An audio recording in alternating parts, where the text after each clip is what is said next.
ৰঙালী বিহুৰ আন্তৰিক শুভকামনাৰে আজি ভিডিঅ'টো আৰম্ভ কৰিবলৈ লৈছোঁ। আচলতে এই ভিডিঅ'টো হৈছে গৰু বিহুৰ দিনাৰ ভিডিঅ'। আচলতে গৰু বিহুৰ দিনাৰ আবেলি এইফালে এয়া মই হাততে এখন গামোচা লৈ আমাৰ আগফালে ফটো কেইখনমান মাৰি ল'লোঁগৈ। আৰু ল'ৰাক চাওকচোন, এয়া পিছে বিহুৰ দিনা ৰাতিপুৱাৰ ফটো, মানে মানুহৰ বিহুৰ দিনা ৰাতিপুৱাৰ ফটো। ভাবিলোঁ ভিডিঅ' এটা আৰম্ভ কৰোঁ, যিহেতু আপোনালোকক দেখায়ে থাকোঁ। এইফালে আকৌ বাঁহৰ চুঙাত দৈ থোৱা আছিলে, দৈটো খুলিবলৈ বুলি লৈছোঁ। পিছে বাঁহৰ চুঙাত দৈ এইবাৰহে প্ৰথম দেখিছোঁ দেই, মই পিছে আগে পিছে থোৱা নাই। আৰু চাওকচোন, দৈটো থোৱা হ'ল পিছে এনেকুৱা ক'লা ক'লা হৈ গ'ল কাৰণে খাবলৈ কিন্তু বেয়া পাইছোঁ আমি। আৰু এইফালে আমি ববাক সেৱা কৰিলোঁ, মানুহজন, মই আৰু আমাৰ ল'ৰাটো। কিন্তু আমাৰ ল'ৰাক চাওকচোন কি কৰি আছে।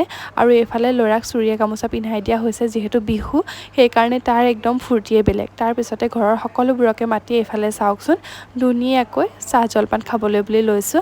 আৰু এইফালে চাওকচোন যিকেইটা গোটাব পাৰিছোঁ আৰু সেয়া সকলোৱে চাহ খাবলৈ লৈছোঁ ৰাতিপুৱা সময়ত। আৰু এয়া তাৰপিছতে ভাবিলোঁ টাউনলৈ যাওঁ, বস্তু অলপমান বজাৰ কৰিবলৈ আছে। তাৰপিছত টাউনলৈ গ'লোঁ, ভাবিলোঁ ভিডিঅ' এটা